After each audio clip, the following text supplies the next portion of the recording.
do JJ Podcast. Hoje a gente vai fazer um podcast diferente de tudo que eu já fiz. Pela primeira vez eu vou fazer um podcast com plateia, com galera. Se liga só o grito da galera que tá aqui assistindo esse podcast. E hoje tô recebendo aqui Thiago Nigro, meu brother, meu parceiro, meu irmão. Tamo junto, obrigado pelo convite. Primeiro podcast com plateia e a galera tá animada, tá incrível. Cara, tem mais de 30 mil pessoas aqui ao vivo nos assistindo. Nunca vi um negócio desse. Parabéns por fechar um estádio pra gente gravar esse podcast, João. Muito bom, né? Tá Visionário, muito bom. Né? Visionário? Incrível. Visionário, diferenciado. E agora o nosso especialista em espiritualidade, o rapaz que aprendeu a nadar comigo, Thiago Brunet. Obrigado, João, por me ensinar.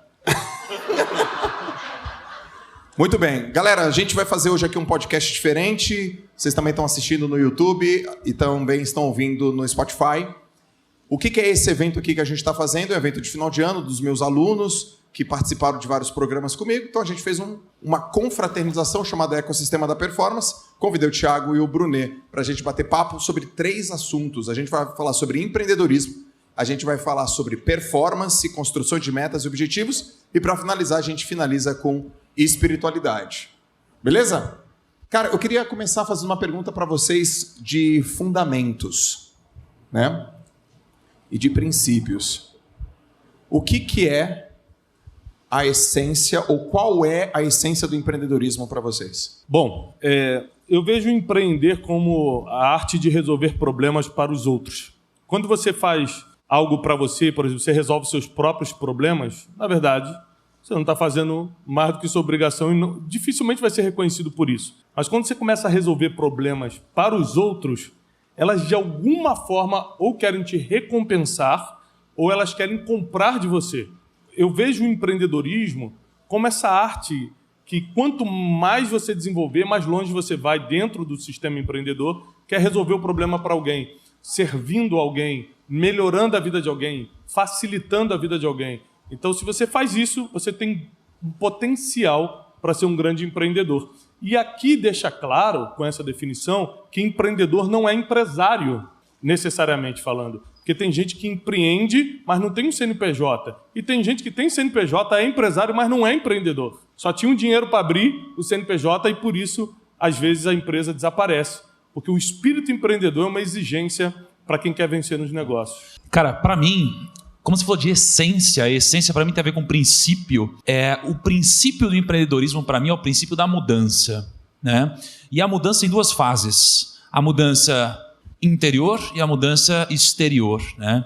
Então, o empreendedor, ele é um cara incomodado. Incomodado com o quê? Não é um cara incomodado que, eu quero crescer. Não, é um cara incomodado com a sua realidade. É um cara incomodado com a realidade que está ao seu redor.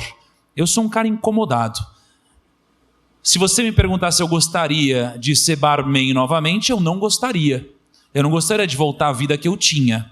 Então, no meu caso, eu tive uma essência de mudança e transformação. Então, eu quis mudar minha vida. Hoje, eu continuo fazendo muitas coisas. Por quê? Porque eu não quero voltar para onde eu vim, né? Então, tem a mudança interior. Então, isso aqui é importante. E depois você tem a mudança exterior. O que é a mudança exterior? É que, se você olhar para todos os lados do mundo, né, especialmente na natureza, onde a gente encontra os princípios que são verdadeiros, né?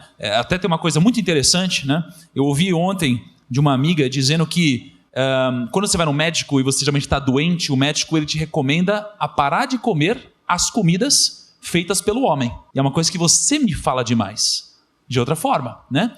E aí ele te diz, coma as comidas da natureza, porque a natureza é perfeita e os princípios estão lá. E quando a gente fala da perfeição da natureza, a natureza tem um propósito que nunca é para dentro, é sempre para fora. Então perceba que quando cai uma maçã da árvore, a maçã não cai para alimentar a própria árvore, ela cai para alimentar alguém, algum animal ou alguma outra coisa. E de lá você consegue estratificar uma semente que consegue gerar outras árvores. Então, para mim, como você falou de princípio e essência, empreendedorismo tem a ver com mudança. Uau, uma salva de palmas, né? Muito boa essa resposta, né? Agora, por exemplo, assim, ó, nós somos empreendedores. Independentes do dia que a gente está, independente do estado que a gente está, feliz, triste, cansado, descansado, viajando aqui, qual é a atividade que todo empreendedor não pode negligenciar nenhum santo dia? Mesmo se estiver doente, mesmo se estiver cansado, mesmo se estiver com preguiça, mesmo se estiver focado, mesmo se estiver irritado, mesmo se estiver sem dinheiro, com muito dinheiro perdido. Qual atividade que qualquer empreendedor, sobre qualquer aspecto, qualquer área, não pode negligenciar todo santo dia? Isso é uma pergunta também de fundamento, né? Eu vou começar, já que você começou a última. Para mim, o que nenhum empreendedor pode deixar de fazer todo santo dia é entender que a coisa mais valiosa que você pode entregar para alguém, e quando eu digo alguém, já que estamos falando de princípios, isso engloba a sua família, isso engloba o seu time, seus colaboradores, seus clientes. Nenhum empreendedor pode deixar de entregar uma parte do seu dia para outras pessoas. Então, para mim, isso é o que nenhum empreendedor pode deixar de fazer, e não importa o quão corrida está a sua agenda, você precisa entregar uma parte de você para os outros. Seja para o seu time que está aqui, seja você de manhã que veio aqui treinar e você entregou parte de você para o seu time, seja o seu time que entregou parte do dia deles, no momento deles para você, seja a galera que está aqui entregando uma parte deles para a gente, seja uma parte nossa que a gente está entregando para eles agora. Então, não importa quão corrido você está, você nunca pode abrir mão de entender que dessas 24 horas uma parte não é sua. Você faz isso de maneira consciente? É uma coisa que era consciente e virou agora algo automático? Porque eu tô te fazendo essa pergunta porque uma puta resposta incrível, e eu quero saber se a gente pode ensinar para essa galera, para eles fazerem isso de maneira consciente todo santo dia, até chegar o momento que isso vira inconsciente. Eu acredito que sim, tá? Mas qual é a lógica por trás? A lógica é: você já deu dinheiro para alguém e a pessoa perdeu? Alguém já deu dinheiro para alguém e a pessoa perdeu? Beleza. Então o dinheiro não é a coisa mais importante. Você já deu um presente para uma pessoa e ela não valorizou? Isso não é a coisa mais importante, né? E você pode seguir essa lógica com tudo. A única coisa que você pode dar genuinamente e não vai se dividir, vai se multiplicar, é o seu tempo junto de algum aprendizado. Então, quando eu entendi isso, eu comecei a priorizar isso. Então, as pessoas que mais cresceram ao meu redor foram as pessoas que receberam de mim não dinheiro, mas receberam o meu tempo. Essas pessoas, e algumas delas que não tinham nenhum tipo de base, hoje são sócias do Grupo Primo. E o que elas mais receberam foi o meu tempo. Então esse é o ativo mais valioso que você pode dar para alguém.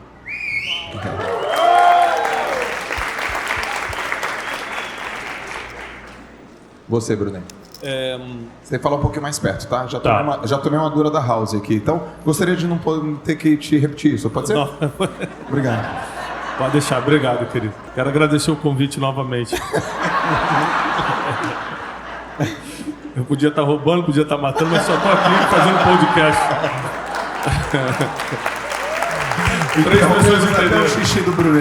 Olha só, para mim, eu passei por 2 situações recentes, uma essa semana, que me fizeram pensar nessa resposta agora. O que o empreendedor não pode deixar de fazer, eu diria delegar. Vou te explicar por quê. Há umas semanas atrás eu estava num voo particular, num jato, e 10 minutos de decolagem, o voo deu um problema, começou um barulho que os pilotos não sabiam o que estava acontecendo. Ele pediu para arremeter para Congonhas e começou um desespero no avião surreal. Te contei isso, né? Começou um desespero no avião, estava só eu e um outro amigo empresário, e aí eu tive certeza, eu nunca na minha vida tive certeza de morte. Eu já passei por muitas situações difíceis e nunca tinha pensado, vou morrer. Dessa vez eu tinha certeza, na minha cabeça foi, eu morri, não tem como. O desespero dos pilotos apertando tudo, eu falei, pronto, vai cair. Eu peguei o telefone, mesmo sem sinal, e comecei a escrever um monte de coisa para minha esposa. E eu percebi que eu só escrevi coisas tipo, eu te amo, lá no final. Toda a mensagem eu estava delegando. Olha, faz isso. Aí passei as senhas que ela não tinha. Aí eu fiquei depois tentando... Quando eu vi um povo, eu fiquei tentando apagar as senhas, mas eu tinha... Aí eu percebi que 90% do texto eu estava delegando. Eu falei, caramba, como é que essas coisas não estavam organizadas ainda? Ou seja, eu delego tanto no instituto, lá na nossa empresa, mas não delego em casa. Ou seja, como é que ela não sabia disso? Como é que ela não sabe o que fazer caso eu falte? Então, eu entendi isso nessa experiência de casa. E essa semana, eu fiquei muito gripado. né? Era uma gripe que se tocasse nas pessoas, passava, né? E...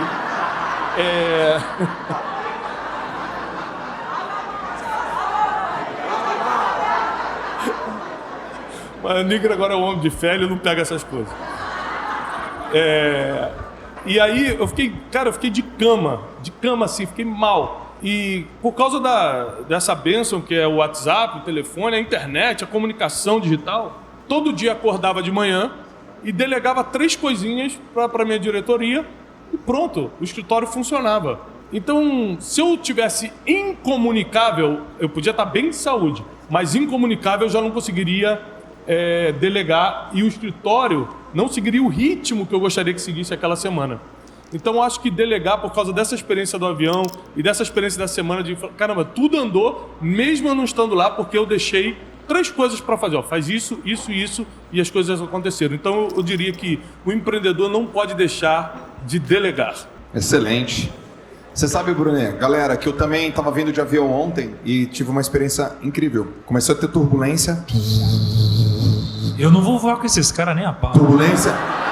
Porra. Aí, cara, peguei o telefone para mandar um monte de mensagem para minha esposa também. Aí eu lembrei que a senha do cartão não sei, que quanto tem na conta também não sei. Aí eu fui tentar delegar e vi que quem não sabia dessas paradas foi eu. Muito bem. Galera, olha lá, ela levantou a mãozinha. Viu, Lalas? Aprende com essa aqui, ó. Delega pra mim, porque se eu morrer, nem avisar, nem senha, nem nada. Galera, já fizeram as perguntas? Faz uma pergunta aqui. Já chegou? Tem como votar aqui também, ó.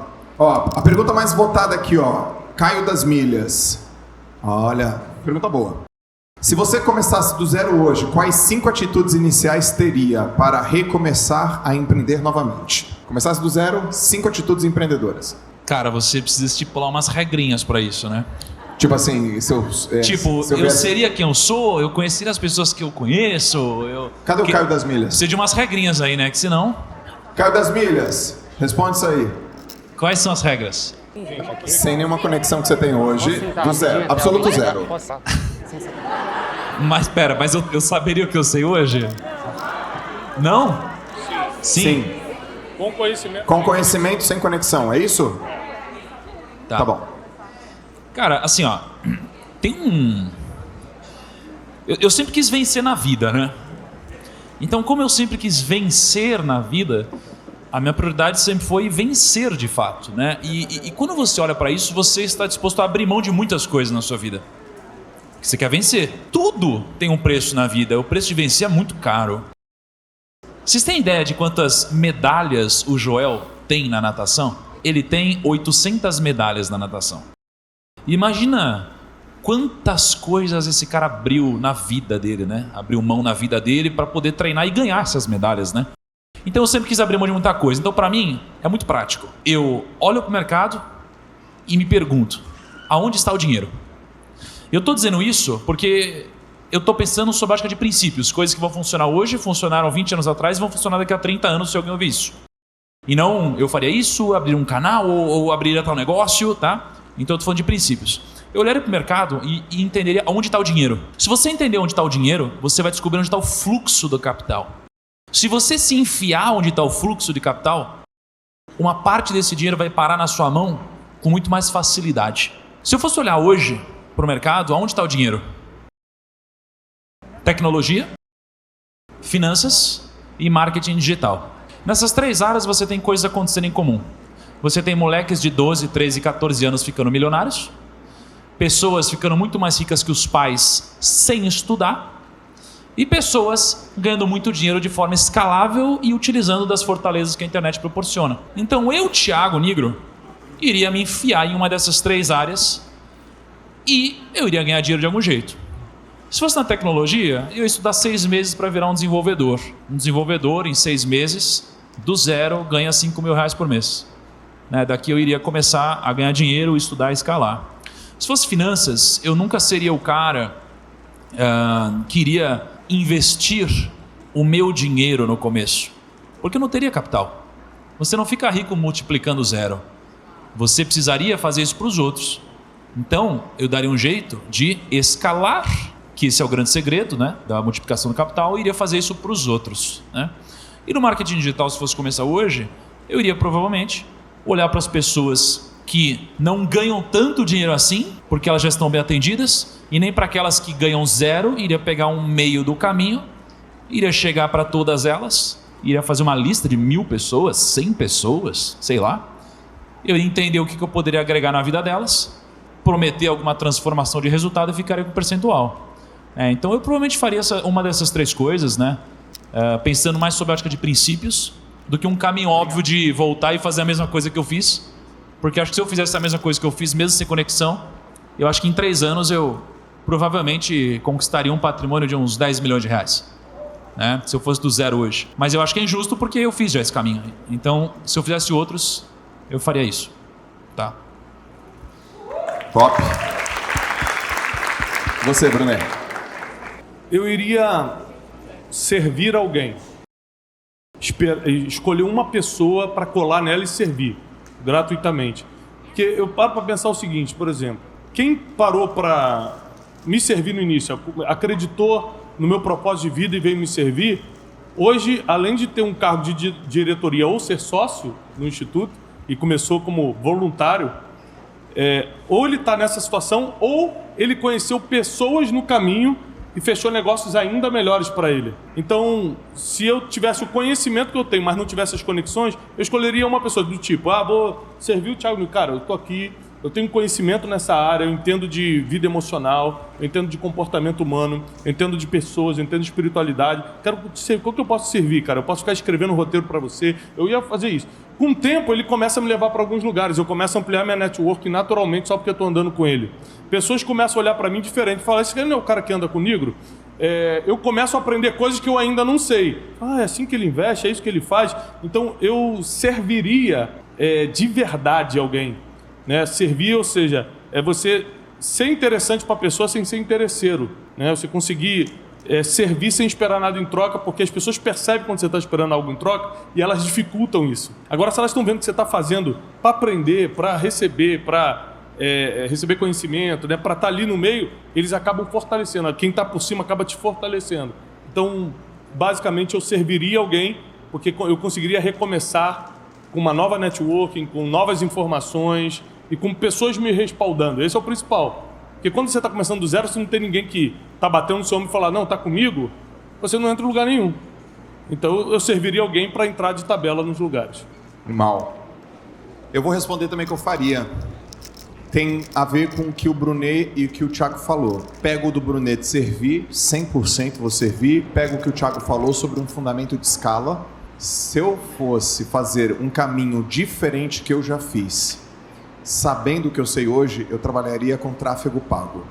Eu iria fazer o seguinte, eu iria listar 30 pessoas que eu gosto ou que tem o conteúdo que eu gosto de seguir, ia fazer um dossiê completo delas, eu ia entender o tamanho de mercado delas, eu ia entender como que elas podem chegar em mais pessoas, tá? Eu ia selecionar essas pessoas, eu ia me inscrever, na verdade eu ia estudar tudo, absolutamente tudo que tem de tráfego na internet pago de graça, porque tem muita coisa de graça. Eu ia fazer um relatório, eu ia estudar tudo isso. Eu ia nessas 30 pessoas, 25 pessoas que tem um assunto que eu gosto, e eu ia oferecer 30 dias gratuitamente para eu cuidar do tráfego dela.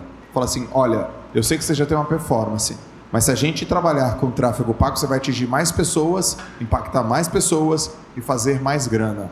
Eu sou o Joel, eu adoro o teu conteúdo, eu estudei tráfego e talvez você não me conheça e provavelmente você não confia em mim. Eu gostaria de dispor um mês 100% focado em você, para servir você e depois que passar esse mês, aumentar sua performance, para depois a gente poder conversar como que eu ganho só no êxito. Eu faria isso. Certeza que eu faria, encontraria conteúdo na internet gratuito, encontraria pessoas que iriam topar fazer isso e uma chance, realmente uma chance, sem nenhum conteúdo. Quer ver um exemplo? Quem aqui gostaria de uma pessoa 30 dias gratuitamente trabalhando o tráfego da sua empresa ou da sua marca pessoal? Então tá bom. Tem mais do que a minha lista que eu falei aqui, né? mais das 25 ou 30 pessoas. É isso que eu faria. Show de bola. Eu vou fazer mais uma outra pergunta de empreendedorismo para a gente já mudar. O André perguntou o seguinte: qual o maior espaço vazio que vocês percebem no mercado de gestão empresarial? Eu sinto, pelo que eu observo dos meus amigos e no meu próprio instituto, recrutação de equipe. Eu acho que está cada vez mais difícil, o gestor tem essa dificuldade, o mercado tem essa dificuldade. Quem está livre para ser contratado não está se apresentando da melhor maneira, e quem está procurando nunca encontra a pessoa certa naquela função. Ou seja, hoje os gestores estão melhorando muito tecnicamente, mas eu ainda acho que a recrutação de pessoal, a formação de um Dream Team ainda é uma grande dificuldade. Você, Thiagão? Cara, vou refletir um pouco aqui, tá? O que eu vejo, e eu concordo muito com o Brunet, que a maior dor quando a gente fala de gestão é na construção de um bom time. Indo um pouco além, por que a maior dificuldade está na construção de um time para mim? Porque faltam bons líderes. E na minha visão, por que faltam bons líderes? Porque os líderes não sabem liderar. E por que eles não sabem liderar? Porque eles não são liderados. Então, veja só. Alguém já ouviu a frase "a grama do vizinho é sempre mais verde"?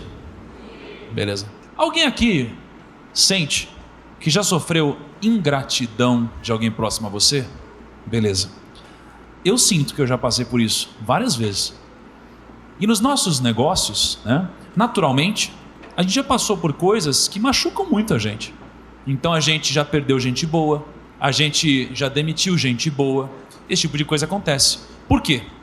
Porque a memória das pessoas é muito curta.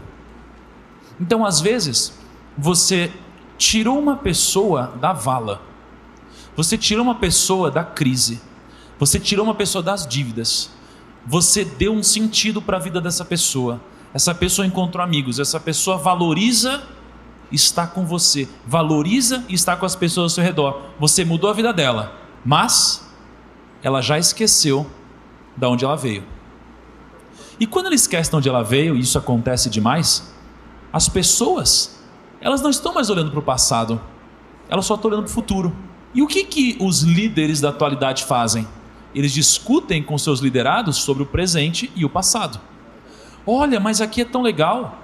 Olha, mas olha como era a sua vida, olha como é agora. E é por isso que eles são péssimos líderes. Por quê? O que acontece na nossa vida é que as pessoas, elas têm o presente e o passado. Mas o que move elas na corporação é o futuro e a perspectiva. Então o bom líder, ele vai ter uma visão, e a visão do líder é sempre a visão mais longa, ele enxerga mais lá na frente. E o que acontece com os liderados? Dificilmente acompanham a visão do líder. Então o que o líder faz? Ele pega a visão do liderado e ele constrói um fio de ouro da realidade dele, do passado dele, com a sua visão de futuro. Mas esse fio, ele precisa ser de ouro.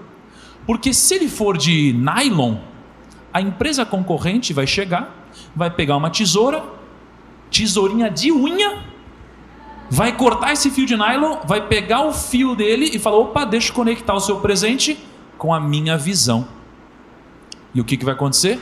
Você vai perder a pessoa que você tirou do buraco. Porque infelizmente o mundo é injusto. E sendo o mundo injusto, não seja imaturo, aceite a realidade e lide com ela. Qual é a realidade?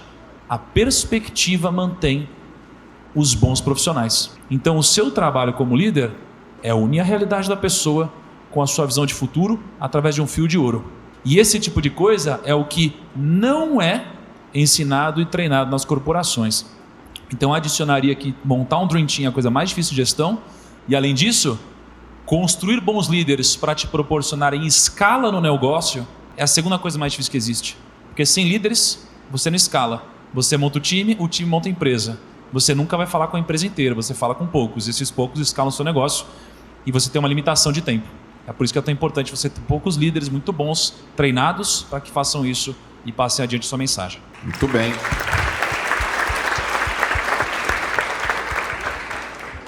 Vou pegar tudo que vocês falaram e vou adicionar também, concordo.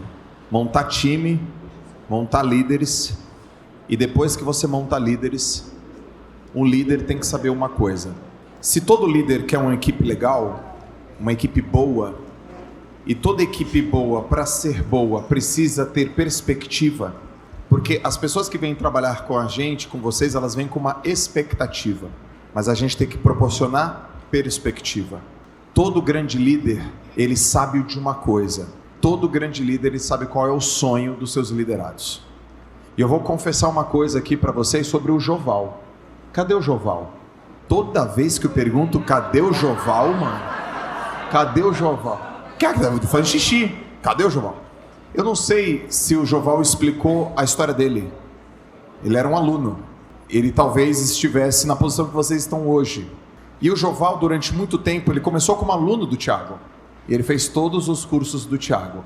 E ele foi o aluno, ou um dos alunos mais engajados, né, velho? Respondia, e galera, e aquele negócio todo. Depois ele foi pro Bruno. E ele respondia, ele fazia 2 ou 3 vezes o curso do Bruno. Depois ele veio pro Joel. E aí aquele negócio todo, só que ele foi fazendo esses cursos, turma, e a gente nem era sócio. Porque ele curtia. Aí ano passado teve um projeto 777. Vocês viram esse projeto que esse cara fez? Deixa eu contar pra vocês como é que foi esse projeto. Ele criou, ele falou assim, Joel, agora você entrega. Tô brincando. Tô brincando. Não, tô falando a verdade. Mas é uma brincadeira boa. É que o Brunet me ensinou a delegar. Muito bom. E o Joval participou.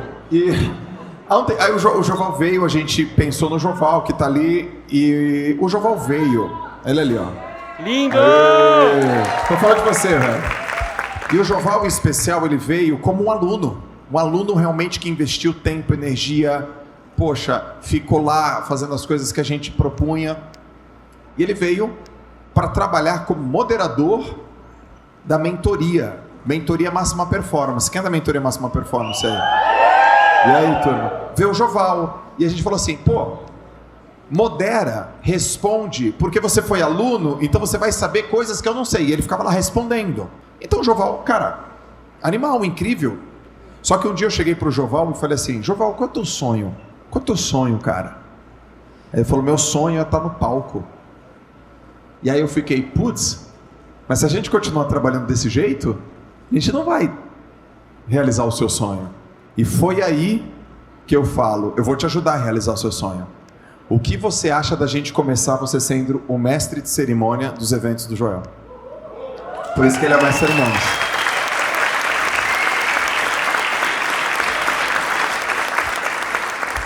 Então, se vocês quiserem criar uma equipe legal, gerar perspectiva e manter eles com vocês, façam um favor para eles. Descubram qual é o sonho deles. E faça de tudo para que a sua empresa e o seu negócio realize o sonho deles. Porque imagina o cara indo para casa e falando assim, pai, mãe, filho, filha, esposa, sentei com o meu líder hoje e ele falou que a empresa que eu trabalho vai realizar o meu sonho. É diferente, cara. É diferente. Aí você tem um cara na cultura. Beleza? Top? Show. João pode voltar pro banheiro agora? Perguntas sobre performance, façam as perguntas, eu vou fazer a primeira. Brunet, Thiago, Brunet, Thiagão, como que vocês organizam metas? Como que vocês setam metas? Como que vocês estabelecem objetivos? A gente está em dezembro, aí tem lá 2022. Vocês olham para 2022, como é que é a estrutura do mindset de vocês para estruturar, setar e planejar objetivos? Eu não trabalho com metas longo prazo no sentido de números. Tipo, daqui a 4 anos eu quero ter tantos seguidores e tanto de faturamento e tal. Eu trabalho com isso mais curto prazo. Então, tipo assim, de 6 em 6 meses eu coloco alguns números. E quando eu digo faturamento ou ganhar seguidor, eu estou sempre pensando no meu propósito. Tipo assim, se hoje eu tenho 3 milhões e meio de seguidores no Instagram, 2 milhões no YouTube e não sei quanto no Facebook, tenho 7 milhões de seguidores. E essas pessoas estão sofrendo uma transformação positiva por causa do meu conteúdo. Por que eu não posso falar para 15 milhões então? Então eu penso sempre em transformação, porque ganhar seguidor por ganhar ou faturar por faturar, a gente acompanha várias pessoas muito grandes que já perderam o sentido de vida. E eu estou atrás realmente dessa transformação. Então, a gente faz o cálculo antes de ser o financeiro ou de redes sociais, de influência e tal, a gente faz em cima de número de pessoas que a gente pode transformar. Presencialmente, quantas pessoas eu gostaria de tocar esse ano? Cara, eu consigo falar para 40 mil pessoas presencialmente esse ano. A gente tem a Conferência Destino, que a gente bota 6 mil pessoas. Esse ano de 2022 vai ser para 10 mil. Aí depois tem os eventos que a gente faz via Brasil afora aí, a gente bota 3 mil, 4 mil, 5 mil pessoas por evento. Então a gente consegue botar aí uma média de 40 mil pessoas. Quantas pessoas eu gostaria de falar online? Eu gostaria de falar para 10 milhões de pessoas online. Você pega todas as visualizações do ano do YouTube com as do Instagram, com a do Facebook, diminui pelo número de pessoas que assiste 2, 3 vezes e conta como visualização. A gente teve, 40 milhões de visualizações, mas a gente falou para 10 milhões, na verdade. Então eu quero falar para 10 milhões de pessoas. Ok, em cima de 10 milhões de pessoas online e de 40 mil pessoas presencial, como eu posso crescer nas redes sociais e o que eu posso faturar? Aí começa o planejamento. Isso geralmente eu faço ou de 6 em 6 meses ou anual, depende muito do ano. Por exemplo, agora na pandemia a gente fez de 6 em 6 meses, porque estava tudo imprevisível. Mas para 2022 o nosso planejamento é anual, é de 12 meses.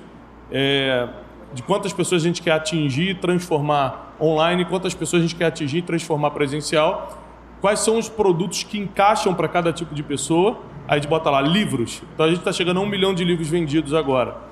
Eu ia fazer uma brincadeira aqui, mas... Nem todo mundo entende as nossas piadas internas, é melhor segurar. Segurar mesmo. Tenho vontade muito forte. Não posso. Primeiro que o negro não ri de piada nenhuma, tem isso, né? Você sabe que... Segundo que ele não entende. Não, ele não entende. Figurinha de WhatsApp ele não entende. Você manda, ele pergunta o que é isso. Ele te responde o WhatsApp? O WhatsApp ele me responde de 4 em 4 dias. Mas para todas essas metas, elas foram colocadas. Assim, poxa, se eu falo para 10 milhões de pessoas online, será que 10% não pode ter meu livro? Se é um livro que... Alguém já leu Especialista em Pessoas, por exemplo? Livraço. Só isso? Gente, vamos Quem não leu tá perdendo. É muito bom o livro de verdade. Por favor. Livraço. Eu não trouxe nem para vender, perdi essa oportunidade. Pode mandar a galera trazer aí que a galera pega. Não pega não? Pode ir que vocês vão aprender. Olha lá. Aí, ó, tem gente que tem na mão. Vende pra ele ali, ele tá querendo pagar R$1.000 nesse livro. Aí, ó, já apareceu uns 4 livros aí, viu, gente? Sim. 5. Boa. Rapaz, é por isso que vocês gritaram tanto quando eu entrei, né? Meu livro tá na mão. 5 pessoas gritaram já. Foi uma alegria. O que acontece?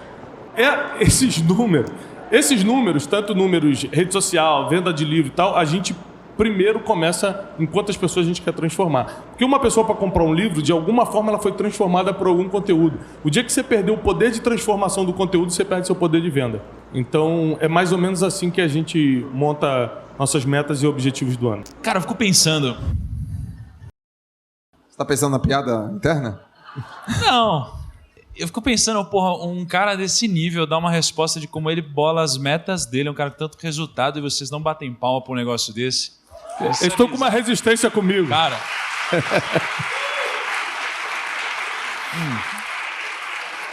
Esse cara mudou minha vida de várias formas já. Ele é um cara que tudo que ele fala eu ouço e presto muita atenção, porque o que ele fala tem muito valor, assim como esse cara que também mudou minha vida de muitas formas, tá? Vai fazer uma piada ou não? Vou segurar. Enfim. Cara, metas. Vamos lá. Eu vou tentar ser breve aqui. O que acontece com alguém que começa a vida ganhando R$2.000 e é uma pessoa normal, linear? Gasta 2.000. E aí depois, o que acontece? Consignado. Ela aumenta o salário dela? Pô, ela cresce na vida um pouquinho, né? Aí de 2.000 vai pra quanto? 3? E aí de 3 vai para quanto? 4. E de 4 vai para quanto? 5. E vai subindo, né? Essa é uma pessoa normal. Uma pessoa com metas lineares. Uma das grandes chaves de transformação na minha vida foi não fazer isso. Por quê? Porque para mim, existe uma coisa muito óbvia na minha vida. A coisa muito óbvia é o seguinte: existe o possível e existe o impossível, né? Até Acho que já vai ter um papo espiritual, né? Então já vou introduzir um pouco disso. Você tem uma parte do que é possível e uma parte do que é impossível. As minhas metas, elas estão na linha tênue entre o que é possível e o que é impossível. Por quê? Existe uma explicação aqui. A explicação é a seguinte: se eu ganho R$2.000 e eu coloco como meta ganhar R$2.500, o que eu vou fazer? Eu vou trabalhar mais, não é? Se a minha meta é sair de 2.000 e passar a ganhar 20.000, o que eu vou fazer? Não vou trabalhar mais. Eu vou trabalhar diferente. Entende? Então, a gente coloca uma meta no nosso negócio, tá? Então eu e o Joel, né, e os nossos sócios, a gente sempre coloca metas, e elas são sempre muito agressivas. Elas são muito agressivas, não são um pouco. Quando a gente coloca uma meta de aumentar um pouquinho, o que o time pensa? Opa, vou mexer então aqui, vou diminuir um pouquinho o meu gasto, vou aumentar um pouquinho a receita, vou melhorar um pouquinho o processo. E aí eu vou de 100 para 110. Quando a gente coloca para ir de 100 para 500 e você leva isso para o time fala, não. Peraí, isso não dá. Eu vou ter que fazer alguma coisa diferente. E essa pergunta, esse questionamento é o segredo para você fazer algo diferente. Então como que eu coloco as minhas metas? Eu coloco as minhas metas em algum lugar na linha tênue entre o que é possível e impossível. Porque quando eu coloco aqui, a minha pergunta é diferente. E se a minha pergunta é diferente, a reflexão também é, e as ações também. Então é assim que eu coloco as minhas metas. E acreditem, nos negócios, e hoje de manhã a gente estava falando das metas do ano que vem, eu cheguei à conclusão que nos últimos 10 anos eu errei todas as minhas metas para baixo. Graças a Deus. Isso aí.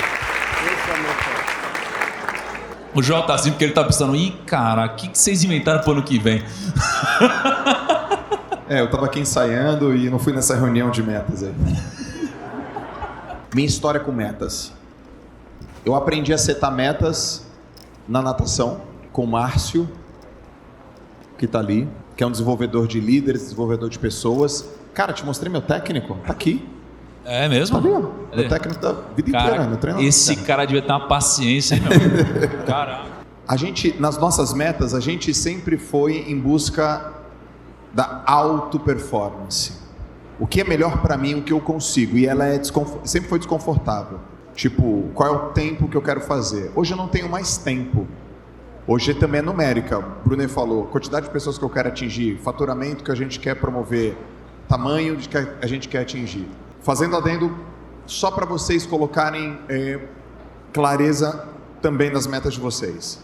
Existem 3 coisas que uma meta precisa. Ela precisa ser específica, tudo. Ela não pode ser generalista. Ela precisa ser específica.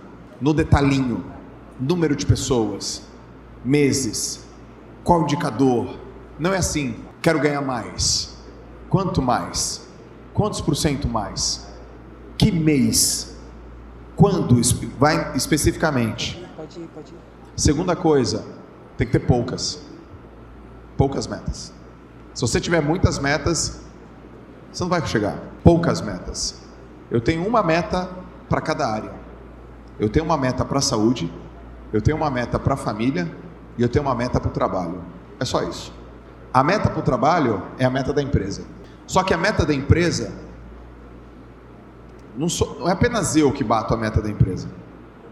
Sou eu, Thiago, Bruno, Finclass, DNA Class, Stage, Zé Menezes, toda a equipe que está aqui. E por que a minha meta é a meta da empresa? Porque o objetivo do Joel J dentro do Grupo Primo, número 1, é fazer o Grupo Primo vencer. Só isso. E aí eu uso a minha força. Então tá alinhado lá? E a gente seta as metas, cara, e elas são duras, galera. Duras pra caramba. Muito duras. Muito duras. E a gente setou e vai. E nas nossas reuniões, até o que eu consegui perceber, nenhuma reunião a gente falou que a gente não ia conseguir bater a meta. O ano não acabou, a meta a gente está chegando, mas ninguém solta, não vai dar. Muito pelo contrário, vai dar. Porque tem que dar. A gente vai fazer dar. E a meta da família é uma só também. É tempo de qualidade. E essa daqui, eu também aprendi com você quando você gravou o DNA Class, cara. Antes de gravar o DNA Class, você lembra que a gente ficou sentado, batendo um papo? E você contou a história que você cancelou uma reunião porque o teu filho pediu para você brincar com ele? Ali, cara, para mim foi absurdo, Bruno. Não é tempo com os meus filhos, é tempo de qualidade com os meus filhos. E eu não estou falando, gente, que é muito tempo, tá? Vocês entendem o que eu digo? O tempo que vocês colocarem tem que ter qualidade. Eu só tenho 3 metas. A meta de saúde é fazer o Ironman. Me arrependi de ter me inscrito no Ironman. Eu poderia ter me inscrito numa prova menor, mas eu me inscrevi no Ironman. É a meta do Ironman. Então tudo que eu faço é para terminar o Ironman. A meta da nossa empresa e a meta da minha família. Então, poucas metas específicas, e a terceira coisa sobre meta. Tem que ser ambiciosa, galera. Antes de ser sócio do Thiago, eu vinha de São Paulo, para São Paulo, né? Eu ia lá, vinha de Santos. Thiagão, tá fazendo o quê? Ah, tô de boa, pô, vou aí falar com você. Aí chegava para ele e falava assim: mano, se liga. Sei lá, 2017, 2018, minha meta, mano, essa aqui. Ele olhava, nossa, que bosta. Lembra disso? Cara, você me pinta de vilão bizarro, né? Que meta bosta. Não. Ridículo. Cara, eu quero fechar o ano com não sei quantos seguidores dele. Que ridículo. Que merda. Ou seja, ele estava também me ensinando a pensar de maneira ambiciosa. Às vezes, turma, vale a pena compartilhar a meta, tá?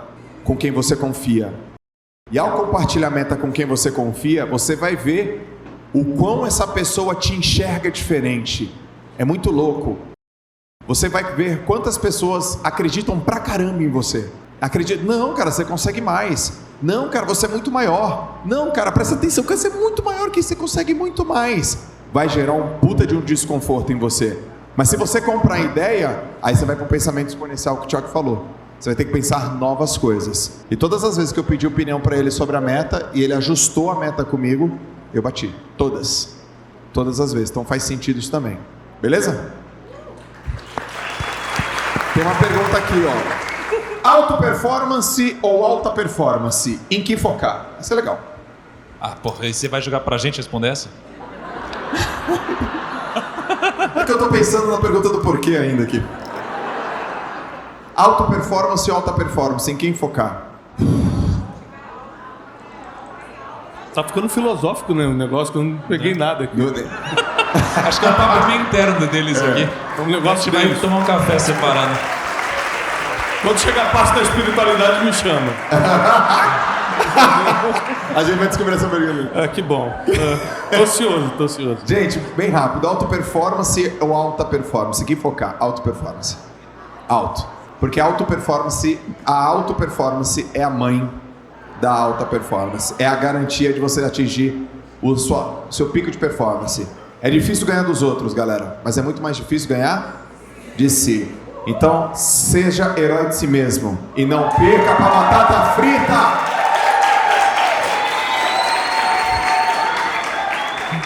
Olha, Josetes. Eu queria ser Paquita, vocês estão ligados, né? Quem não queria ser Paquita, mano? Pô, Paquita, né? Pô, Paquita. Mas mesmo, a Paquita, Catiuxa. Deixa eu fazer mais uma aqui, ó. O Brené é piada interna. Mas quando chegar a espiritualidade, ele vai contar. Você entendeu? O Juliano Ceni fez uma pergunta aqui, ó. Rapidinho, você queria ser Paquito? Foi isso que eu entendi? Queria. Você tá precisando de Jesus, cara. Eu preciso... Queria ser a Paquita. No final a gente conversa ali no privado, tá? Exorciza essa Paquita de mim. O Juliano perguntou o seguinte: quais mini hábitos não podem ser esquecidos para chegar no flow no trabalho? Então eu entendo que é pequenas coisas que a gente faz que garante que a gente performe sempre no trabalho. Mano, é tomar banho gelado. É não perder para treinar. Fazer no meu caso é fazer aquela rotina de entrada lá. Acordar cedo, fazer exercício, jejum, banho gelado, frases de poder, fazer to-do, fazer um networking. Primeira reunião do seu dia com você, segunda reunião do dia com a sua família, conversa com sua família, toma um café com a sua família, se tem filho, beija os filhos, esposa, marido, pessoas importantes, conversa, compartilha as coisas e otimismo, meu. Chega otimista e dá muita energia para as pessoas, porque não existe, gente, nenhuma pessoa pessimista que é bem-sucedida. Então, show pessimismo, galera. Otimismo sempre.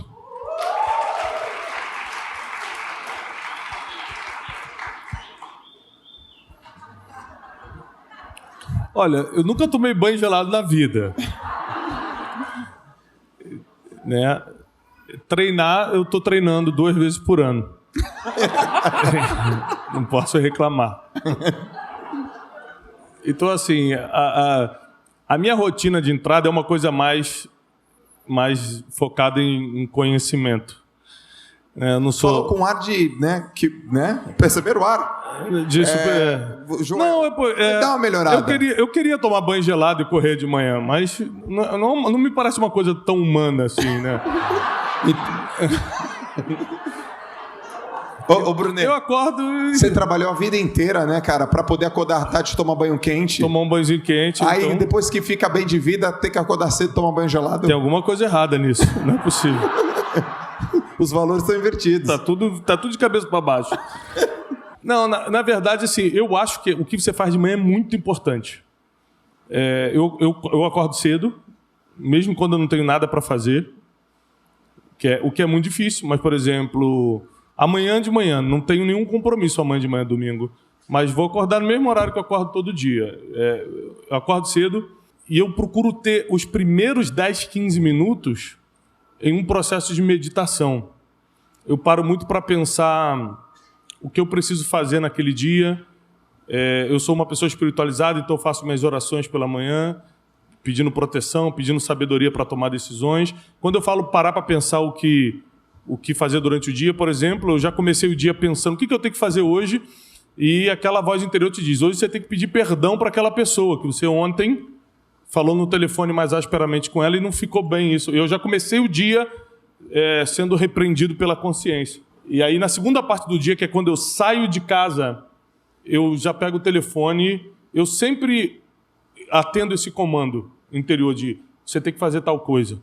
Tipo, pede perdão pro cara, ontem você falou áspero com ele, eu liguei, cara, ontem eu falei áspero contigo, e eu já chego no trabalho mais leve só porque nesse período de meditação eu já entendi coisas que eu tinha que fazer, de boas e de ruins, como por exemplo no caso de pedir perdão para alguém que você não quer, você acha ruim, né, entre aspas, mas é bom para você, é bom para sua alma, alivia o seu peso emocional. E eu tiro sempre 15, 20 minutos pela manhã para isso,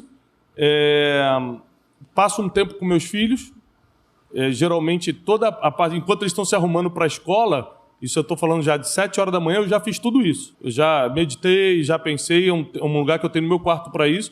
Aí eu saio, acabo de ajudar a arrumar eles e tudo, e levo para o carro que vai levar eles para a escola, dou um beijo em todo mundo, e aí eu vou para o escritório. 7h pouca da manhã, eu já estou no escritório fazendo café com destino. Alguém aqui assiste Café com Destino?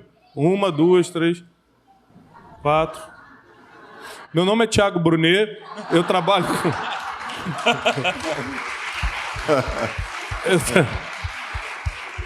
E isso tem me feito muito bem. Agora, eu concordo que, por exemplo, a parte do treino, eu estou brincando. Eu estou começando a valorizar mais, por exemplo, o jejum intermitente, né? Ainda não está fazendo efeito não, mas estou fazendo já. E o treino, né? Não da musculação em si, né? Mas eu estou correndo, Só que eu estou fazendo isso mais no final do dia por causa de agenda. Mas de manhã seria melhor para mim. Eu estou tentando mudar minha agenda, porque de manhã é o meu período mais produtivo. Amanhã, 5 horas, estou na tua casa. Não, faz 5 horas não, 5 horas. 5 horas não é de Deus. Vamos conversar umas 6h30.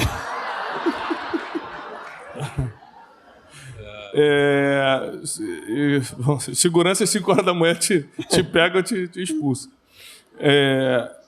Mas eu sinto que se eu, por exemplo, transferisse a atividade física para amanhã, eu produziria melhor do dia. Estou fazendo no final da tarde hoje, mas eu sinto que é uma coisa que eu preciso mudar. Agora, a meditação e a oração de manhã me ajuda demais a colocar a alma em ordem, as emoções no lugar, começar meu dia bem. Eu tomo muitas decisões pela manhã, que é quando eu estou com a mente mais fresca, e eu evito tomar decisões no final da tarde, que é quando você já está a fim de terminar o dia, você já está, tá bom, ok. Só que tem decisões que você não pode dar ok sem pensar bem.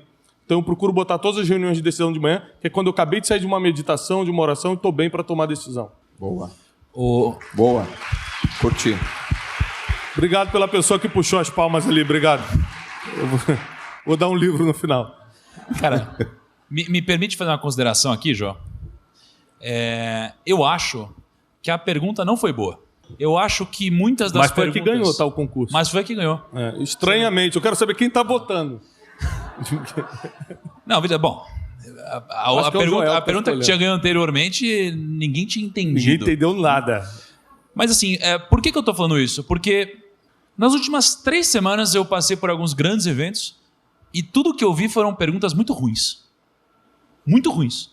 Então a gente trazia um cara incrível aqui na frente e as pessoas perguntavam: quais foram suas grandes dificuldades?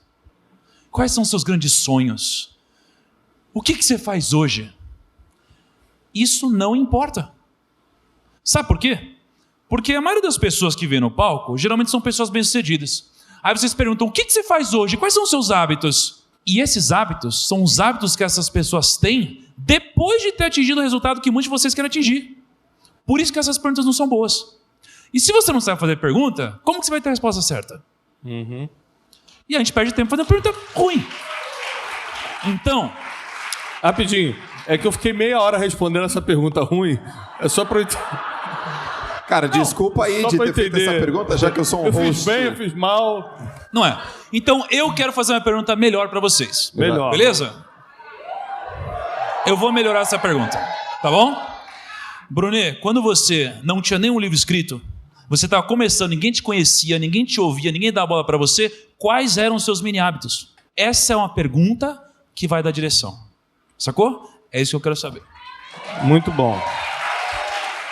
Como a pergunta foi focada na parte...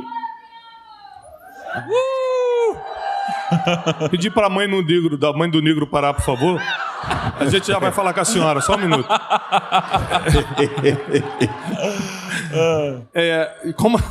Como a pergunta... Tá piadista hoje, né? Como a pergunta foi focada no editorial, eu vou responder o que eu fiz editorialmente, tá? Eu tinha o sonho de escrever, mas eu tinha vários problemas. Por exemplo, eu fiz faculdade de 7ª série, né? Repeti 3 vezes, quase 4. A 7ª série do EA. Então, quase eu fiz um mestrado de 7ª série para dar aula mesmo. Eu vou dar aula disso. Aí, uma também ali. Então, eu tinha vários problemas. Tinha déficit de atenção, diagnosticado, né? Que eu acho que tinha, diagnosticado. Então, como é que eu vou escrever, né? Então, eu comecei a fazer 2 coisas. Eu comecei a ler muito e eu comecei a servir o Dr. Augusto Cury, que era o cara que eu mais lia na época. O que é servir? Eu posso ficar lá atrás vendendo um livro para o senhor? Eu posso viajar nessa viagem com o senhor para ficar carregando as coisas, não sei o quê? E ele me permitiu fazer isso. Então, eu, de graça, o servia por várias vezes e eu aprendia. Por exemplo, quando ele escreveu o livro Pais Inteligentes formam herdeiros e não formam sucessores e não herdeiros. Eu estava com ele quando ele escrevia e eu via como ele montava as ideias e tudo aquilo e fui tendo ideia para o meu primeiro livro. Inclusive, eu tive a graça de, sendo um desconhecido, meu primeiro livro, sem editora, ele prefaciou. Então, eu fiz 2 coisas. Eu servi quem eu queria me tornar, ou parecido, né, com quem eu queria me tornar, e eu comecei a ler muito, porque para você escrever bem, você tem que ler. Então, basicamente, foi ler e servir pessoas que eu queria me tornar parecido.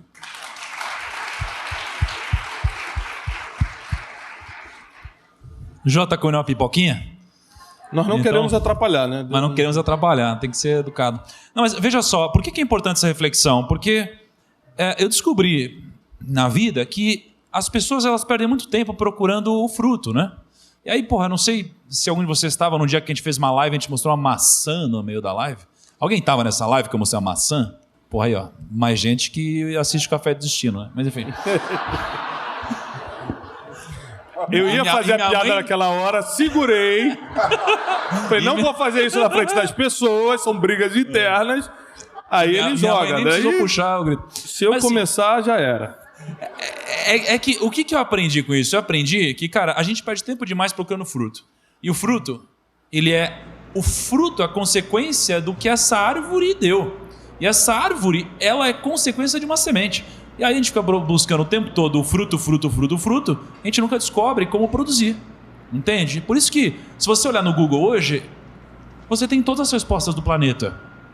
Você só não vai encontrar quais são as perguntas corretas a serem feitas, né? Então a gente tem que parar de buscar esse tipo de coisa que é simples, né? A gente tem que parar de fazer a pergunta pensando só no outro, porque nesse momento, nessa situação, o foco, na minha percepção, não sou eu. O foco é você, que está aqui, né? Eu sei tudo da minha vida, né? E no final das contas, o único objetivo é te mudar de alguma forma, né? Então, eu lembro que eu e o Joel, a gente viajou o mundo, né, alguns anos atrás, e a gente conversou com muita gente muito rica e bem-sucedida, né? E, a gente conversou com muita gente. Nos últimos anos, a gente deve ter conversado com uns 70, 80, sei lá quantos bilionários. E aí, eu falei, Joel, quais perguntas você acha que a gente deve fazer, né, para essas pessoas, com o intuito de descobrir por que elas enriqueceram? E aí, a gente teve uma reflexão. O Joel falou assim, não vamos olhar porque ele faz hoje, vamos olhar porque ele fazia antes. Então, se eu fosse responder o meu mini hábito do que eu faço hoje, é irrelevante. O mini hábito que eu tinha antes era ligar o dia inteiro, do momento que eu acordo até o momento que eu ia dormir. Esse era o meu único mini hábito do meu dia. Eu ligava enquanto estava no ônibus, quando eu estava no metrô e quando não caía a ligação, quando eu estava no escritório, quando eu estava no almoço, quando eu estava de tarde, quando eu estava chegando de noite. Era só isso que eu fazia. Esse era o meu único hábito. Eu ligava. Isso me trouxe resultado. Só isso. Aí depois, hoje eu leio pra caramba. Isso me ajuda muito. Antigamente eu não lia. Olha só. Então, veja, é possível. É possível você mudar, mas assim, foque na semente, não na árvore, sabe? Nem no fruto, assim. Isso foi importante para mim. Eu queria passar para vocês, que talvez vocês façam perguntas mais interessantes. Para vocês, eu gostei das perguntas, tá? Mas é só uma reflexão de que eu acho que poderia trazer mais resultado para a vida de vocês. Só isso. Boa. Faz aí do que eu fazia antes. Faz aí a pergunta. Joel, do mini hábito. Eu tô morrendo de curiosidade para saber quais eram os seus mini hábitos, cara. Em que momento? Antes de você conquistar 800 medalhas. Uau. Caramba, achei que você ia falar... Tá bom, vai. Deixa eu perguntar o que ele gastou. Massa. Queria dar uma puta resposta bonita, mas ela não é bonita, mas ela é verdadeira. Antes de conquistar tantas medalhas, a única coisa que eu fazia todo dia era ir pro treino e não chegar atrasado. Sacou? Só isso. E eu nunca vi aquele cara chegando atrasado. Eu nunca vi meu técnico chegando atrasado. Não é que eu nunca vi o Márcio faltar, eu nunca vi ele atrasar. E eu fui todos os dias sem atrasar. E uma hora veio, treinei todos os dias. Deu certo? Aí veio uma, depois veio outra, depois veio outra, depois veio outra. Eu queria dar uma resposta mais bonita, tá? Mas ela é essa aí. Eu achei bonita, vocês acharam? Quem aqui assiste JJ Podcast? Mais que o Café com Destino. Caraca! Deixa eu fazer só uma pergunta. Vocês estão na lista da Veja essa semana?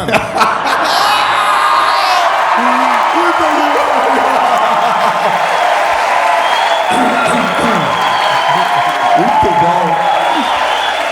Cara, pior que eu tô com Ultra Corajoso. Eu tô. Tá? Com o Ultra Corajoso que tá lá fora.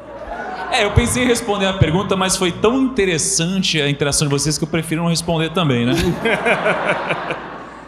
Bora falar de Deus? Vamos. O que é Deus? Essa dá pra entender. O que é Deus? Deus, em essência, é inexplicável. A nossa mente humana ela não consegue formatar, por exemplo, o que é infinito, o que é eterno, o que é intangível.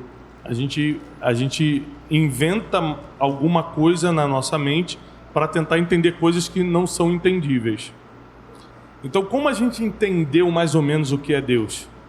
Quando há 2000 anos atrás passou pela Terra um homem chamado Jesus, que veio como filho de Deus, ou seja, como imagem e semelhança, como Deus seria em carne, e passou tudo o que Deus faria se fosse ser humano. Então, ele perdoaria, ele amaria, ele não julgaria, se alguém desse um tapa nele, ele não ia ficar com raiva e dar outro, ele ia deixar para lá. Ele ensinou tudo como fazer. É lógico que está tudo escrito, a gente sabe o que fazer, só que na hora a gente não consegue. Por causa do nosso orgulho, que é o maior inimigo do ser humano, é o orgulho, a gente prefere retribuir o tapa sabendo que não tinha que dar. A gente prefere ficar com raiva e odiar ao invés de amar. A gente prefere não julgar a pessoa, apesar de saber que a gente também está cheio de coisa para ser julgado, mas a gente prefere julgar o erro do outro. Então, Deus ele é uma força invisível que comanda absolutamente tudo. É para quem eu direciono minhas orações e a minha meditação de manhã. É a sabedoria do universo. Então, qualquer coisa que você queira saber e não sabe, ele sabe. Então, se você aprender a se comunicar com essa sabedoria infinita, com essa força que controla tudo, a sua vida é mais fácil. E a maior esperança de quem acredita em Deus é a vida pós-morte. Então, esse ano, por exemplo, eu perdi minha mãe. É muito doloroso, mas não é doloroso ao ponto de eu tentar desistir da minha própria vida, porque quando eu estava lá no pior momento, que é o velório, para o enterro, eu lembro de ter falado para ela, a gente ainda vai se encontrar, que é a esperança que Deus nos dá. Então, basicamente, eu vejo Deus dessa forma, como uma força que controla tudo e como uma sabedoria infinita que tem todas as respostas que você precisa.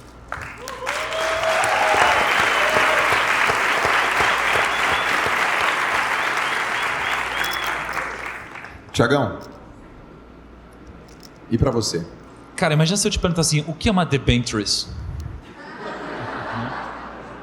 É difícil de explicar, né? Cara, eu acho que eu não sei responder essa pergunta. De verdade. Porque eu estou num momento de muita reflexão, de muito aprendizado, de muito estudo, né? Inclusive o Brunet, ele é o meu guia nesse mundo, né? A pessoa que me guia, me direciona, né? É utilizado para me direcionar e me guiar, né? Para que eu me aproxime cada vez mais, mas não sei em que momento eu estarei preparado para explicar o que é, por vários motivos. Por um lado, porque talvez isso seja inexplicável, talvez seja algo que, se eu tentar colocar em palavras, talvez seja quase que uma ofensa, de tão distante da definição de Deus de fato, né? E por outro lado, eu acho que talvez seja exatamente o oposto disso, seja tão simples quanto Deus é personalíssimo. Para mim ele é uma coisa e para você é outra, e na minha realidade isso é verdade, né? Então, eu não sei te responder, cara. Eu não sei te responder. De verdade. Não sei te responder.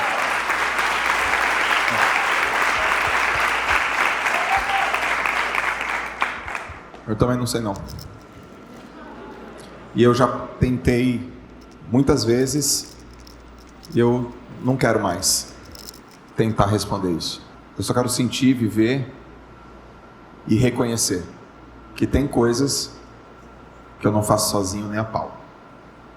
É isso aí.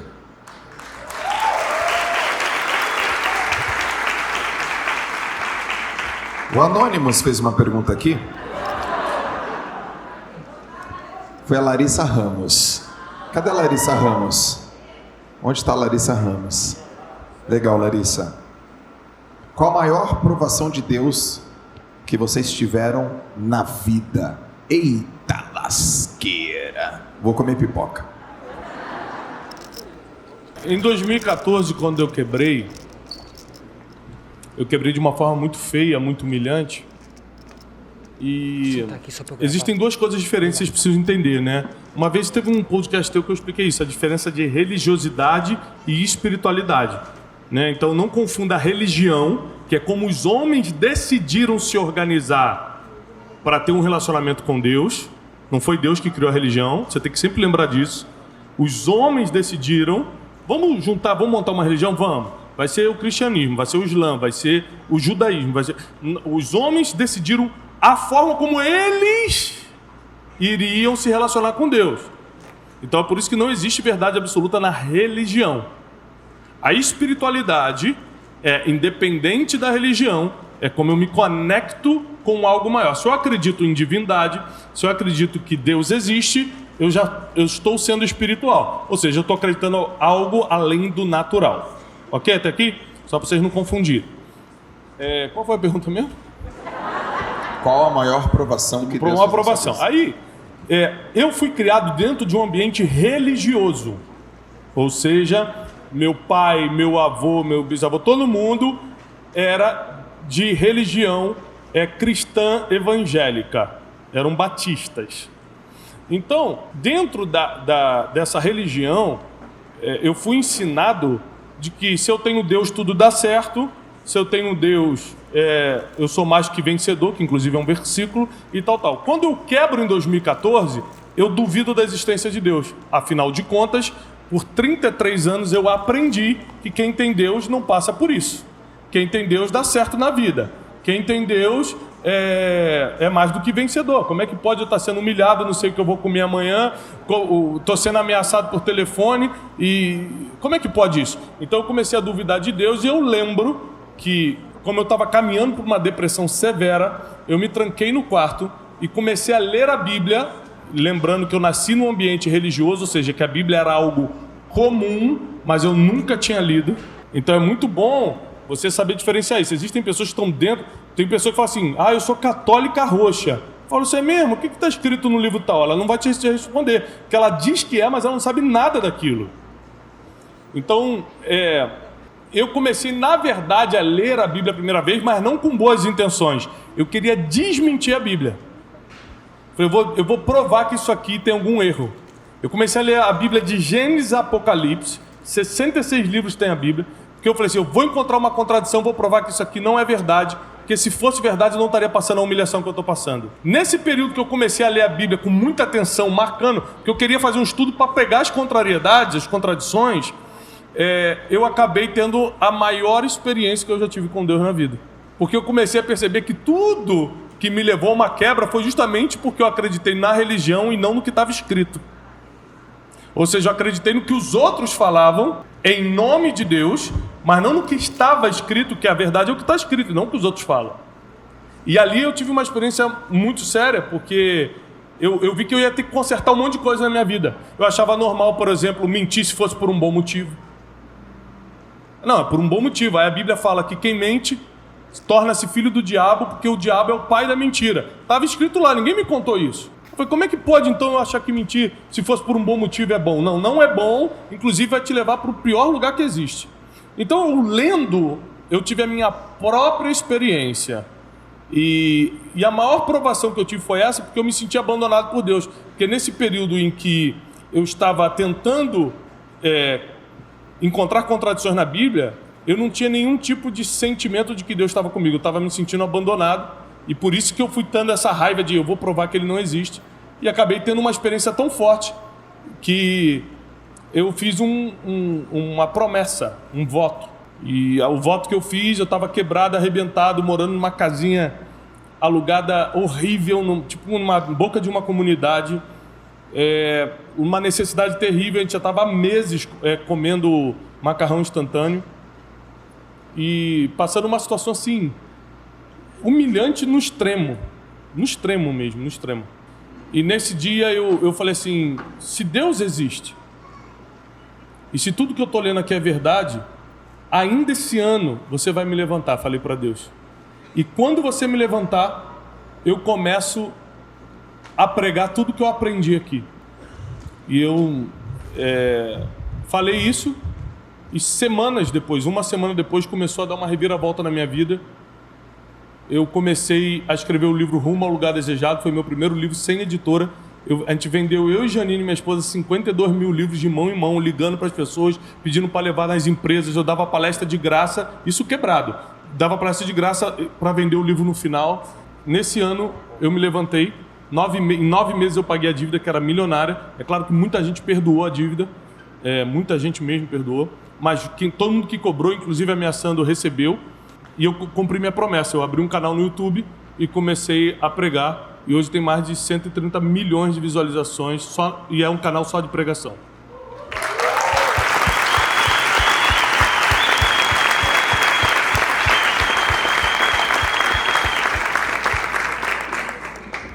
Você, Tiagão. Tem tempo? Posso responder? Tem. Tá bom. Ó, o que eu vou contar para vocês é uma coisa que eu vou falar sem talvez toda a carga e embasamento técnico que talvez outras pessoas que estão nesse mundo há muito mais tempo do que eu. Então o que eu vou falar eu vou falar do meu coração para vocês, tá bom? E eu já quero deixar claro também o seguinte: eu sempre fui uma pessoa muito cética. Nunca fui uma pessoa nem religiosa nem espiritualizada, né? E sempre fui uma pessoa que sempre fui, na minha opinião, boa com as pessoas, mas sempre muito material, tá? E aí, como a pergunta foi qual foi a sua maior provação, né? Qual foi a maior prova na sua vida? Eu vou contar para vocês duas coisas. Qual foi a maior prova na minha vida e qual foi o momento que eu passei a acreditar.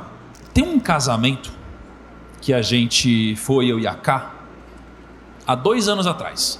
Esse casamento era o casamento de uma pessoa, de uma moça muito boa, que tinha participado de várias lives nossas já, aquelas das 5 da manhã, né? Mas a gente era amigo mesmo do irmão dela. E esse irmão dela chamou a gente para ir para Portugal no casamento da irmã. E aí eu e a Ká fomos pro casamento. No que a gente chegou lá, o nosso amigo não foi. Então ficou eu e a Ká 1 semana no hotel com a noiva e a família da noiva. E até hoje a gente fica meio, nossa, até pouco tempo atrás, né? Caramba, olha o que a gente fez, não sei o que lá, não sei o que lá. A gente nunca entendeu por que isso aconteceu.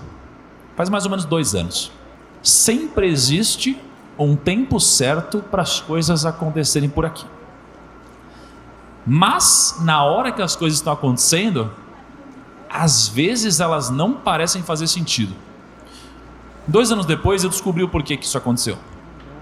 Porque quando eu estava em Portugal, tinha uma pessoa que eu não conhecia. Essa pessoa me mandou alguma mensagem, né? E falou: olha, eu estou em Portugal também, vamos se ver? Eu falei: vamos. E esse cara era o Brunet. E a gente se conheceu lá. E sabe o que aconteceu lá? Ele falou assim: Thiago, você fica estudando, um monte de gente rica e tudo mais, né? Mas você sabia que uma das palavras mais citadas na Bíblia é dinheiro? Aí eu falei: não é possível.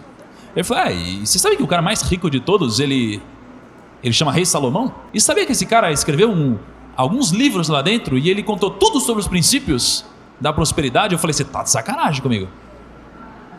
E a partir daquele dia eu comecei a ler Provérbios. 2 anos depois, eu, na casa desse cara de novo, agora já num outro nível de relacionamento, ele estava quase desistindo de mim. Porque ele falava muito de Deus para mim e eu sempre queria acreditar, mas não conseguia. Eu falava: não é possível, cara, eu quero muito, mas não é possível. Aí ele contou uma história para mim e me fez um desafio. Ele falou assim: bom, então faz o seguinte, mas primeiro entenda que esse é um caminho sem volta na sua vida. Porque hoje você não tem essa responsabilidade. No momento que você descobre, você passa a ser responsável e isso é um caminho sem volta. Você tem certeza? Eu falei: tenho.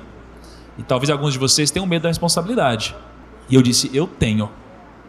No que eu disse isso, ele falou: tá bom, então chega na sua casa hoje de noite e faz uma prova de Deus.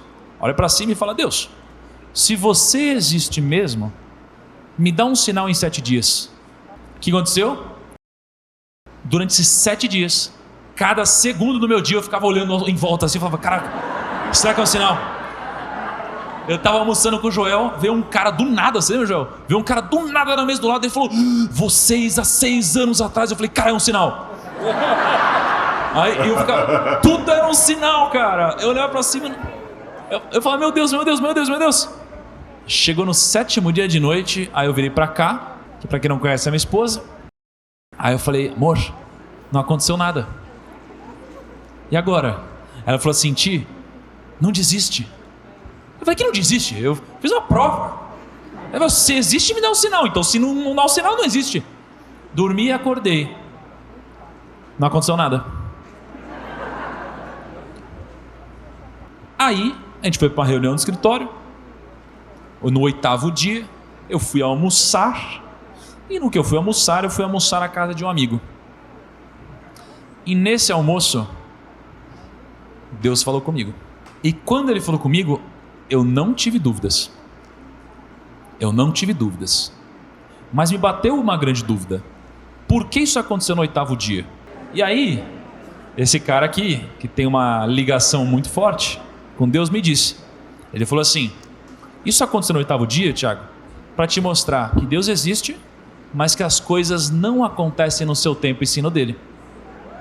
Olha o poder disso.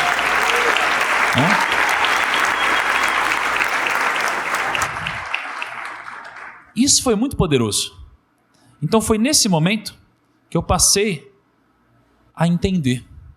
Porque na minha vida aconteceu algo que não era explicável e nem possível. Era impossível.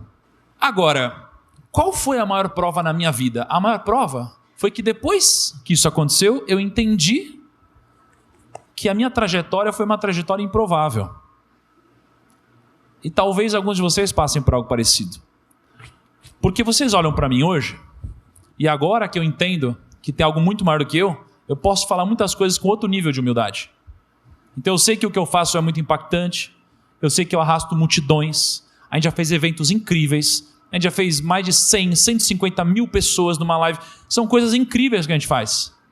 E algumas pessoas olham para mim e falam: caramba, Thiago, como você é fodão, você é grande, sei lá. Eu não sou nada. Sabe por quê? Porque vocês não conhecem quem era o Thiago de antigamente. E essa foi a maior prova da minha vida. Porque o Thiago de antigamente não tinha amigos, ninguém queria fazer trabalho em grupo comigo na escola, eu era humilhado todos os dias, desenvolvi uma paixão por videogame, porque eu ficava sozinho. Na faculdade, isso daqui foi para outro nível. Quando dava o intervalo da faculdade, eu ia para o banheiro, batia o sinal, eu voltava para a classe. Eu fui humilhado, excluído, ninguém queria me ouvir e nada. E aquele é o mesmo Thiago que hoje arrasta multidões. Então essa para mim foi a maior prova de Deus. Mas só hoje, 31 anos depois, eu entendi por que Ele me levantou. Ele me levantou para estar exatamente nesse momento contando a história para vocês.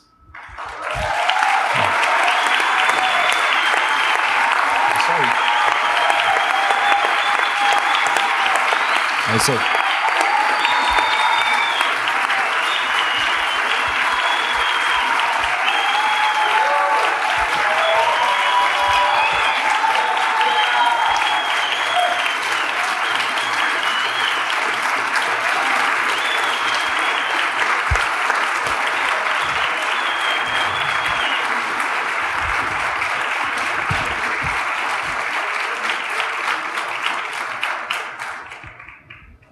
Essa história é linda. Que momento. Quantas vezes você já contou essa história? Acho que pouquíssimas, né? Raríssimas, cara. Mas eu precisava contar hoje. Obrigado, velho. Vocês gostaram? Muito bom. Antes de eu fazer a última pergunta, sempre aqui finaliza, para o pessoal que não te conhece, Thiago Brunet, onde que o pessoal te encontra nas redes sociais? Muitas pessoas hoje. Eu sou @Thiago Brunet CH. E mais o quê? Leiam meu livro Especialista em Pessoas. Livrão. Vai ajudar muita gente. Tá ajudando muita gente, tá? Ali, ó. O menininho já tá ali na mão. Que legal. E para mim é sempre um prazer servir. Eu fiz uma escolha muito difícil anos atrás, que era me conectar mais com a espiritualidade do que com a religião. É uma escolha muito difícil. Principalmente porque na espiritualidade você só consegue servir a Deus se servir as pessoas. Você não consegue servir a Deus de outra forma. Na religião a gente cria muitas formas de servir a Deus sem precisar das pessoas. Eu posso cantar, eu posso fazer várias coisas. E não deixa de ser também. Mas na espiritualidade eu preciso socorrer o necessitado. E esse necessitado não é só quem está passando fome. É quem não tem um abraço. É quem perdeu o pai e você pode dar uma ligação nos dias difíceis por causa dessa perda. Na espiritualidade você tem uma obrigação com o outro de diminuir a dor das pessoas que cruzam o seu caminho. Quando você se conecta com Deus de verdade, você não consegue, você fica inquieto em só você estar desfrutando. Você quer levar o máximo de pessoas para todas as coisas boas que você desfruta.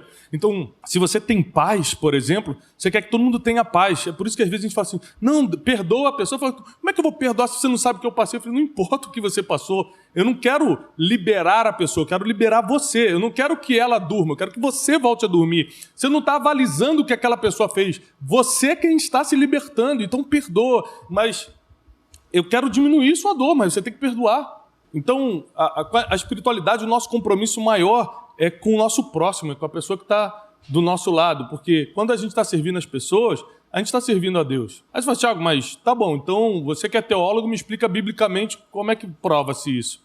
João 3,16 é um dos versículos mais famosos da Bíblia. Porque Deus amou o mundo, ou seja, as pessoas, de tal maneira que enviou o seu único Filho Jesus, para que todo aquele que nele cresce não morresse, não perecesse, não apodrecesse, mas que tivesse a vida eterna para sempre.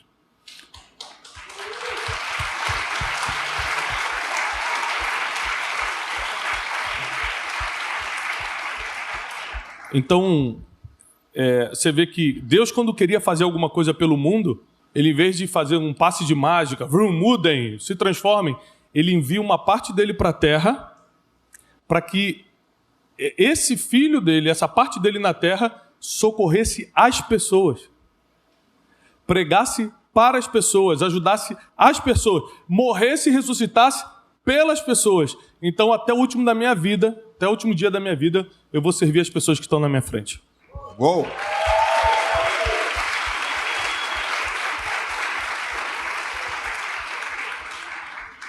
Sempre quando eu finalizo o JJ Podcast, eu faço uma pergunta. Se vocês tivessem... Eu já fiz para você, Thiago, já fiz para o Brunet, já fiz acho que umas 2 vezes para cada um. Vou fazer de novo.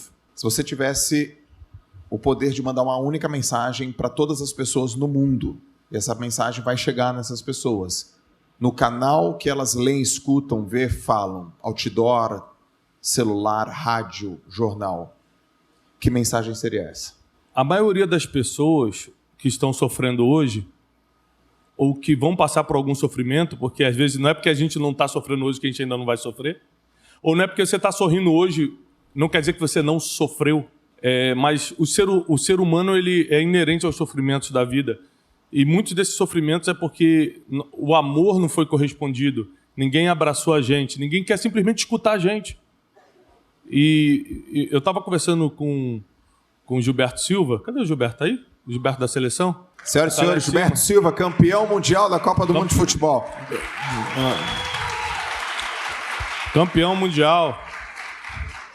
Gilberto Silva. E estava conversando com o Gilberto falando o seguinte, que eu já tive que socorrer muitos jogadores de futebol de seleção brasileira, no auge da fama, porque não tinha ninguém com quem conversar.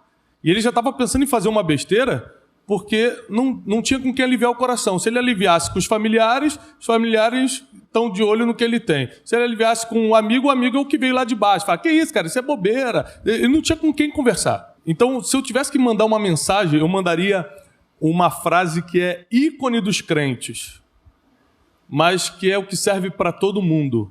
Porque todo mundo precisa ter certeza que alguém te ama, que alguém se importa com você. Tem uma música do Tony Bennett. Lembra do Tony Bennett? Que cantava com o Sinatra muitos anos atrás, um coroa americana.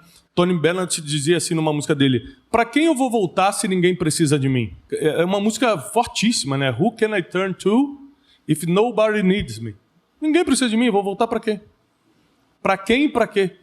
Então você saber que alguém ama você, que alguém se preocupa com você, que alguém quer ouvir você, é uma das maiores coisas que você pode dizer para um ser humano. E se eu pudesse falar, eu falaria a frase mais falada pelos crentes, que é Jesus te ama. Muito bom. Excelente. Você, Thiagão, negro. Cara, tá acabando o repertório, né? já botei um monte de frase no outdoor aí, né? Que você pergunta, né? Cara, a frase que eu vou colocar é a seguinte, tá? Mas eu não quero colocar no outdoor onde o mundo inteiro possa ver. Eu quero colocar no outdoor onde essa galera consiga ver. Só quem tá aqui agora. Por quê? Porque de alguma forma eu sei que para muitos de vocês, o que a gente está falando e que sai do coração faz muito sentido. Para outros de vocês, o que a gente está fazendo aqui e falando parece não fazer o mínimo sentido na sua vida. Para alguns de vocês, o que a gente está falando aqui está gerando incômodo no seu coração. Então está acontecendo de tudo agora. Eu sei disso. Porque uma coisa eu aprendi há algumas semanas atrás. Falar sobre esse assunto é se posicionar. E se posicionar gera oposição. E saiba que esse tipo de coisa é muito forte. Para os dois lados. Então o que eu vou dizer para vocês é uma coisa que eu recebi há um tempo atrás. Porque alguns de vocês talvez tenham perguntas sem respostas. E perguntas que talvez nenhum de nós tenham conseguido responder. E talvez perguntas que vocês carregam agora no coração e não têm coragem de fazer para mais ninguém. E o que eu colocaria no outdoor é o seguinte: se de alguma forma eu ou a gente não consigo responder a alguma dúvida que você tem no seu coração, pergunte para Deus hoje de noite e veja o que acontece. Só isso. Senhoras e senhores, Thiago Nigro e Thiago Brunet no JJ Podcast.